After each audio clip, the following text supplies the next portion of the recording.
साथियों, आप सभी का इस प्लेटफॉर्म पर स्वागत है।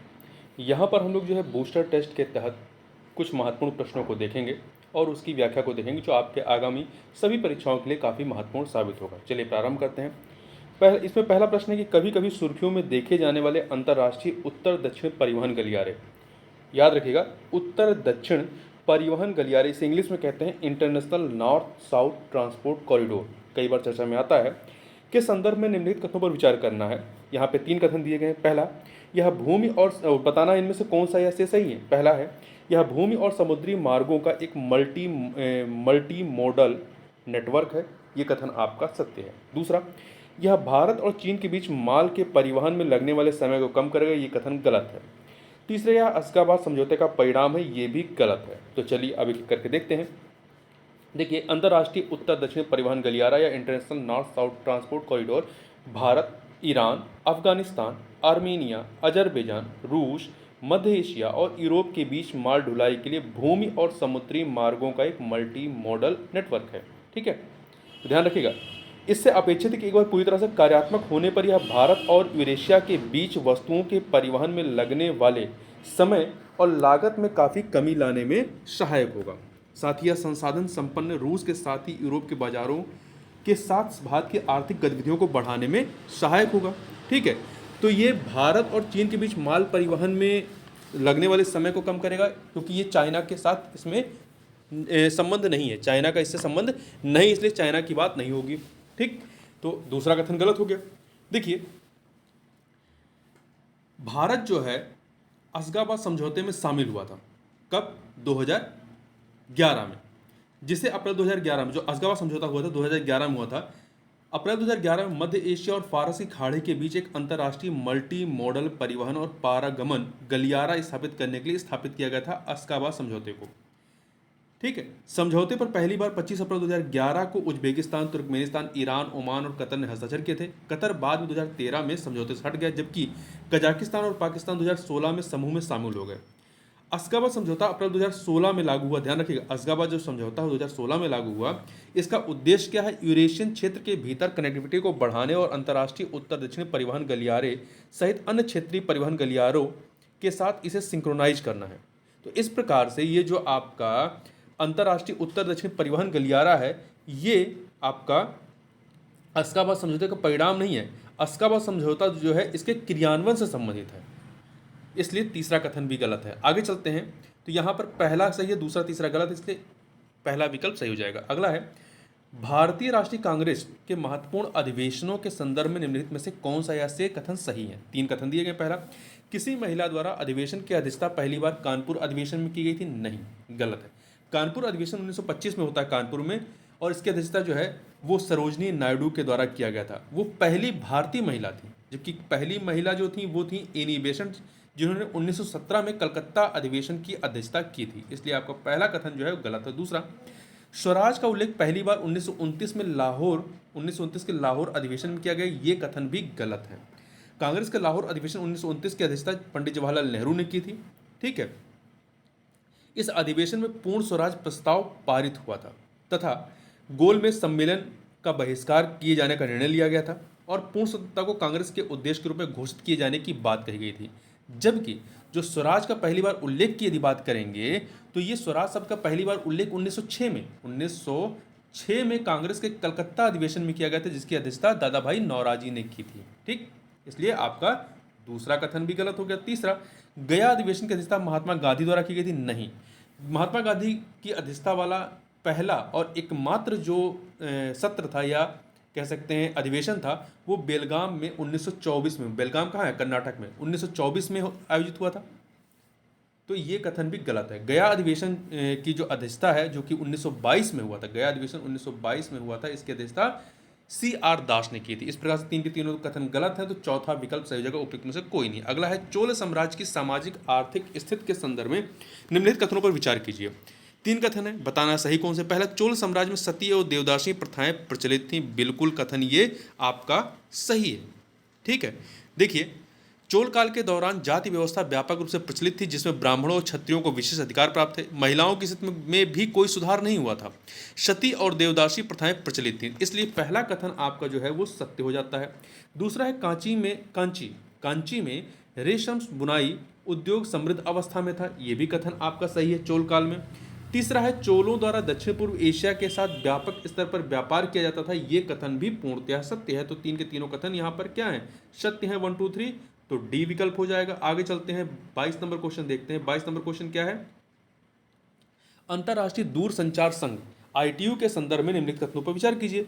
आईटीयू के संदर्भ में हमें बात करनी है, तीन कथन दिए गए हैं। पहला है यह संयुक्त राष्ट्र की एक विशेषीकृत एजेंसी है, कथन सही है आपका, ये संयुक्त राष्ट्र की विशेषीकृत एजेंसी है, ठीक। दूसरा, यह वैश्विक रेडियो स्पेक्ट्रम और उपग्रह कक्षाएं आवंटित करती, ये भी सही है। तीसरा, कुछ समय पहले भारत को अंतर्राष्ट्रीय दूरसंचार संघ परिषद सदस्य चुना गया था, कुछ समय पहले चुना गया था, अभी नहीं। इसे जो है 2019 से 2022 के लिए चुना गया था, तो 2022 में इसका कार्यकाल खत्म हो चुका है, ठीक। इस प्रकार से आपका तीसरा कथन गलत है, हाल में नहीं चुना गया था, पहले चुना गया था 2019 से लेकर के 2022 तक के लिए, 4 साल के लिए चुना गया था, ठीक है, 4 साल के लिए चुना गया था। तो अब ये कार्यकाल खत्म हो चुका है, तो ध्यान रखिएगा, अभी नहीं है ये। तो पहला और दूसरा कथन यहाँ पर सत्य है, तो आपका ए विकल्प हो जाएगा। अंतर्राष्ट्रीय दूरसंचार संघ सूचना और संचार प्रौद्योगिकी के लिए संयुक्त राष्ट्र की एक विशेषीकृत एजेंसी है। यह वैश्विक रेडियो स्पेक्ट्रम और उपग्रह कक्षाओं का आवंटन करती है, नेटवर्क और प्रौद्योगिकियों की निर्बाध संबद्धता को सुनिश्चित करने वाली तकनीकी मानकों को विकसित करती है और संपूर्ण विश्व में वंचित समुदायों तक आईसीटी अर्थात सूचना और संचार प्रौद्योगिकी की पहुंच में सुधार करने का प्रयास करती है। आगे चलते हैं, अगला प्रश्न है कि संयुक्त राष्ट्र पर्यावरण कार्यक्रम UNEP, United Nation Environment Programme UNEP, काफ़ी बार इसका आपने जिक्र सुना होगा, कई बार इससे प्रश्न परीक्षा में प्रश्न पूछे जाते हैं। तो यूनेप के संदर्भ में निम्नलिखित तथ्यों पर विचार करना है, तीन कथन है। पहला, इसे पर्यावरण विकास पर संयुक्त राष्ट्र सम्मेलन के परिणाम स्वरूप स्थापित किया गया था, नहीं, गलत है। इसे 1972 में मानव पर्यावरण पर संयुक्त राष्ट्र सम्मेलन, जिसे हम लोग स्टॉकहोम सम्मेलन के नाम से जानते हैं, के परिणाम स्वरूप स्थापित किया गया था। तो पहला कथन क्या हो गया, गलत हो गया। दूसरा, यह चैंपियंस ऑफ द अर्थ पुरस्कार प्रदान करता है, ये कथन आपका सही है, दूसरा वाला कथन क्या है, सही है। तीसरा, यह वैश्विक पर्यावरण सुविधा के लिए कार्यान्वयन एजेंसियों में से एक है, ये सही है। तो दूसरा तीसरा सही है, पहला गलत है, तो विकल्प सी हो जाएगा सही। अब यहाँ पर एक वक्तव्य है किसी के बारे में, पहचानना है ये वक्तव्य किसके बारे में दिया गया है।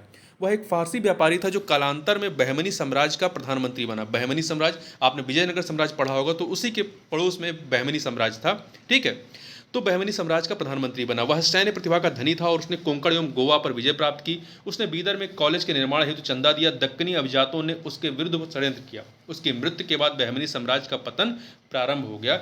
उपयुक्त परिच्छेद में निम्नलिखित में से किसका वर्णन किया जा रहा है। चार विकल्प हैं, मलिक काफूर, निजामुल मुल्क, मोहम्मद शाह प्रथम, महमूद गवा। देखिए मलिक काफूर तो नहीं है, मलिक काफूर अलाउद्दीन खिलजी से संबंधित रहा है।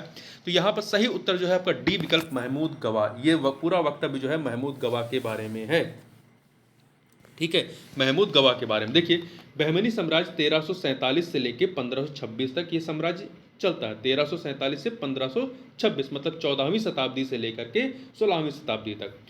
तो बहमनी साम्राज्य महमूद गवा के मार्गदर्शन में अपने चरमोत्कर्ष पर पहुंच गया था। वह एक फारसी व्यापारी था। 42 वर्ष की आयु में भारत आता और बहमनी साम्राज्य को अपनी सेवाएं देता है और अपने व्यक्तिगत गुणों के कारण वह यहाँ का प्रधानमंत्री बन जाता है। उसने बीदर में महाविद्यालय के निर्माण के लिए दान दिया, जिसे वास्तुकला की फारसी शैली में निर्मित किया गया था। वह सैन्य प्रतिभा का धनी था। उसने विजयनगर, उड़ीसा और अरब सागर के समुद्री जलदस्युओं के विरुद्ध सफल अभियान किए थे, ठीक है।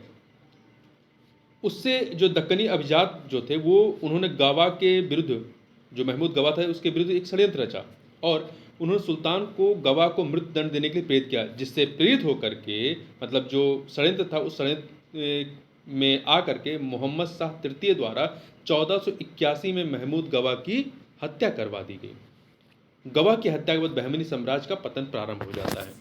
आगे चलते हैं, क्वेश्चन नंबर 25 देखते हैं। केंद्रीय सूचना आयोग CIC के मुख्य सूचना आयुक्त और सूचना आयुक्तों की नियुक्ति की अनुशंसा करने के लिए गठित समिति के सदस्यों में निम्नलिखित में से कौन शामिल होते हैं। तो यहाँ पे चार लोग दिए गए हैं। प्रधानमंत्री शामिल होते हैं, लोकसभा अध्यक्ष नहीं, लोकसभा में नेता प्रतिपक्ष शामिल होते हैं, सही, भारत के मुख्य न्यायाधीश है उनके द्वारा नियुक्त एक न्यायाधीश नहीं, 3 लोग होते हैं, एक प्रधानमंत्री, दूसरे लोकसभा में नेता प्रतिपक्ष और तीसरे जो होते हैं आपका प्रधानमंत्री के द्वारा चुना गया एक कैबिनेट नामित एक कैबिनेट मंत्री। तो यहाँ पर आपका पहला तीसरा सी विकल्प सही हो जाएगा। देखिए थोड़ा सा इसके बारे में बात करते हैं। तो देखिए केंद्रीय सूचना आयोग में एक मुख्य सूचना आयुक्त होते हैं और अधिकतम 10 सूचना आयुक्त शामिल होते हैं। इन्हें राष्ट्रपति द्वारा एक समिति की अनुशंसा पर नियुक्त किया जाता है। इस समिति में अध्यक्ष के रूप में प्रधानमंत्री, लोकसभा और इसके अतिरिक्त जो सदस्य होते हैं लोकसभा में नेता जो प्रतिपक्ष होते हैं और प्रधानमंत्री द्वारा नामित केंद्रीय कैबिनेट मंत्री शामिल होते हैं। यदि लोकसभा में नेता प्रतिपक्ष में नामित नहीं होने की स्थिति में विपक्ष में सबसे बड़े दल के नेता को विपक्ष का नेता माना जा सकता है या माना जाएगा। आगे चलते हैं। अगला है डिफॉल्ट होने वाली कोई फर्म बिलफुल डिफॉल्ट की श्रेणी में आती है यदि, यहाँ पे 3 कंडीशन दी गई है, इनमें से कौन कौन सी कंडीशन इसको सेटिस्फाई करती है बताना। पहला, यदि फर्म ने ऋणदाता से प्राप्त, जिससे ऋण लिया है, उससे प्राप्त वित्त का उपयोग उन विशिष्ट उद्देश्यों के लिए नहीं किया जिसके लिए ऋण लिया गया था। मतलब ऋण यदि पढ़ाई के लिए लिया गया था तो पढ़ाई में ना खर्च करके आप उसको खाना खाने के लिए इस्तेमाल कर रहे हैं, एक एग्जाम्पल है। तो वित्त का उपयोग उन विशिष्ट उद्देश्यों के लिए नहीं किया जिसके लिए ऋण लिया गया था और इसका उपयोग अन्य उद्देश्यों की पूर्ति हेतु किया गया। तो ये पहला वाला सही है, इसके लिए कंडीशन है। दूसरा, फर्म ने बैंक की जानकारी के बिना टर्म लोन अर्थात मियादी ऋण प्राप्त करने हेतु प्रस्तुत अचल संपत्ति का निपटान कर दिया है, ये भी कंडीशन सही है। तीसरा, फर्म अपने भुगतान दायित्वों को पूरा करने की क्षमता के बावजूद अपने दायित्वों का भुगतान करने में चूक गया है, ये भी सही है। तो इन तीनों स्थितियों में बिलफुल डिफॉल्ट कहलाएगा, किस श्रेणी में आएगा, तो 1 2 3 डी विकल्प आपका सही हो जाएगा। आगे चलते हैं। अगला प्रश्न है आपका 27 नंबर क्वेश्चन है। 27 नंबर क्वेश्चन क्या है कि ब्रिटिश भारत के विभिन्न क्षेत्रों में असहयोग आंदोलन की सीमित सफलता के लिए निम्नलिखित में से कौन से कारण उत्तरदायी थे। जो असहयोग आंदोलन चलाया गया था 1920 में, वो सीमित उसकी सफलता थी, उसको पूर्णतया सफल नहीं कह सकते हैं। उसके रीजन क्या थे। पहला, प्रारंभ में यह आंदोलन शहरों और छोटे कस्बों तक ही सीमित था, जहां मध्यम वर्ग की भागीदारी में धीरे धीरे कमी आई। दूसरा, सही कारण है यह। दूसरा, जस्टिस पार्टी, ये साउथ की पार्टी थी, जस्टिस पार्टी ने असहयोग आंदोलन के विरुद्ध एक सक्रिय अभियान चलाया और मॉन्टेग्यू चेम्सफोर्ड सुधार के समर्थन में रैली निकाली थी। ये कथन सही है। देखिए, मद्रास में यह आंदोलन प्रारंभ से ही ब्राह्मण बनाम गैर ब्राह्मण संघर्ष का साक्षी रहा। असहयोग आंदोलन, क्योंकि जस्टिस पार्टी जो कि ब्राह्मण और कांग्रेस का एक तरीके से विरोध करती थी, वो ब्राह्मणवाद का विरोध करती थी, क्योंकि जस्टिस पार्टी ने ब्राह्मण कांग्रेस और उसके असहयोग कार्यक्रम के विरुद्ध एक सक्रिय अभियान चलाया तथा मॉन्टेग्यू चेम्सफोर्ड सुधारों के समर्थन में रैली निकाली। तो ये भी कारण है। तीसरा, राष्ट्रीय विद्यालयों की अपर्याप्तता ने छात्रों को सरकारी शिक्षण संस्थानों में वापस जाने के लिए मजबूर किया, क्योंकि इसमें आह्वान किया गया था कि लोगों को अपने स्कूल छोड़ देने चाहिए, वकीलों को वकालत बंद कर देनी चाहिए। ठीक है, तो जिन बच्चों ने स्कूल छोड़ दिया, अब वो फिर से पढ़ाई के लिए कहाँ जाएं, तो उन्हें उन्हीं सरकारी स्कूलों में जाना पड़ा, क्योंकि अन्य वैकल्पिक स्कूल उपलब्ध नहीं थे। राष्ट्रीय विद्यालयों और मध्यस्थता न्यायालयों एवं खादी का विकास प्रत्येक स्थान पर सफल नहीं हुआ था। उदाहरण के लिए नागपुर डिवीजन में राष्ट्रीय विद्यालयों की अपर्याप्तता ने छात्रों को सरकारी शिक्षण संस्थानों में वापस जाने के लिए मजबूर किया। अधिकांश क्षेत्रों में खादी जो खादी के कपड़े होते थे, वो मिल के कपड़ों की तुलना में 30 से 40% तक अधिक महंगी होती थी। तो जो गरीब व्यक्ति है वो इनको क्यों खरीदेगा, वो ज़्यादा पैसा कैसे देगा, उसके पास है ही नहीं है। तो खादी कपड़े ना खरीदते, वो मिल के कपड़े खरीदता था। तो इसलिए ये बहुत सफल नहीं हुआ। मध्यस्थता न्यायालय धीरे धीरे निष्क्रिय होने लगे और हड़ताली वकील अपने सामान्य विधिक अभ्यास में वापस जाने लगे। तो ये तीन के तीनों रीजन हैं इसकी सीमित सफलता के। अगला है, कई बार आप सुर्खियों में देखते हैं Stockholm International Peace Research Institute या सिप्री की रिपोर्ट के बारे में। अधिकतर आपने सिप्री के कई सारे इंडेक्सेस आते हैं, या कौन सा देश हथियार सबसे बड़ा हथियार आयातक है, निर्यातक है, इसके संबंध में सिप्री के द्वारा रिपोर्ट जारी की जाती है। तो उसी के संबंध में पूछ रहा है कि सिप्री है क्या है। 4 विकल्प है। पहला, व्यापार युद्धों को कम करने हेतु यूरोपीय संघ द्वारा प्रायोजित एक अंतर सरकारी एजेंसी नहीं। संघर्ष आयुध हथियार नियंत्रण और निशस्त्रीकरण के क्षेत्र में अनुसंधान हेतु समर्पित एक स्वतंत्र अंतर्राष्ट्रीय संस्थान है। ये कथन आपका पूरी तरीके से सत्य है।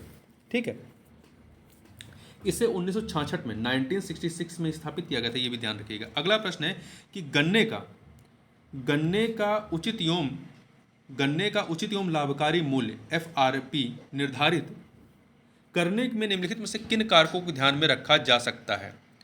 3 कारक हैं। उत्पादन लागत, अंतर फसल मूल्य समता, सामान्य मूल्य स्तर पर FRP का संभावित प्रभाव, घरेलू और अंतर्राष्ट्रीय कीमतें। इन चारों को इसमें ध्यान में रखा जा सकता है, इसलिए सी विकल्प हो जाएगा 1 2 3 4। देखिए, आर्थिक मामलों संबंधी मंत्रिमंडलीय समिति गन्ने के उचित और लाभकारी मूल्य FRP को स्वीकृति प्रदान करती है। FRP का निर्धारण कृषि लागत और मूल्य आयोग, जिसे CACP कहते हैं कि अनुशंसाओं के आधार पर राज्य सरकारों और अन्य हितधारकों के साथ परामर्श के पश्चात किया जाता है। उत्पादन लागत समग्र मांग आपूर्ति की स्थिति, घरेलू और अंतर्राष्ट्रीय कीमतों, अंतर फसल मूल्य समता, प्राथमिक उत्पादों के व्यापार मूल्य संबंधी शर्तें तथा सामान्य मूल्य स्तर और संसाधन उपयोग दक्षता पर एफआरपी के संभावित प्रभाव जैसे विभिन्न कारकों को ध्यान में रखते हुए एफआरपी की अनुशंसा की जाती है।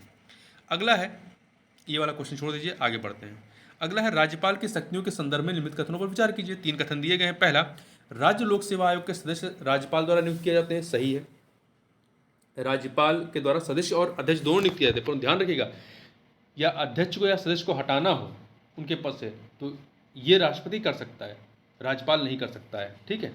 दूसरा, उच्च न्यायालय के न्यायाधीश की नियुक्ति से पूर्व राष्ट्रपति संबंधित राज्य के राज्यपाल से परामर्श लेता है, करता है, ये भी सही है। पहला दूसरा सही। तीसरा, वह विधान परिषद में आंग्ल भारतीय समुदाय के अधिकतम एक सदस्य की नियुक्ति कर सकता है। देखिए, ये पहले प्रावधान था, विधान परिषद में नहीं विधानसभा में था। यदि आंग्ल भारतीय समुदाय का उचित प्रतिनिधित्व नहीं है तो राज्यपाल जो है वो एक व्यक्ति को, एक सदस्य को नियुक्त कर सकता है, परंतु इसको जो है इससे संबंधित प्रावधान को अब समाप्त कर दिया गया है। लोकसभा में भी और राज्यों में विधानसभाओं में भी इसको समाप्त कर दिया गया है। तो यहाँ पर पहला दूसरा सही है, तीसरा गलत है, तो यहाँ पे बी विकल्प सही होगा, 1 और 2। आगे चलते हैं। अगला प्रश्न है, ये भी इसरो वाला भी छोड़ दीजिए, जरूरत नहीं है इसकी। अगला है, हाइड्रोजन ईंधन सेल के संदर्भ में निम्नलिखित में से कौन से या से सही है।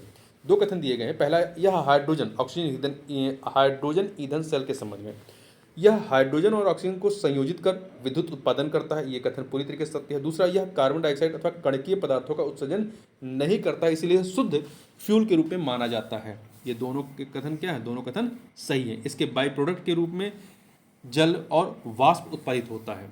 तो यहाँ पर 1 और 2 सी विकल्प हो जाएगा। अगला है, गंभीर धोखाधड़ी जांच कार्यालय SFIO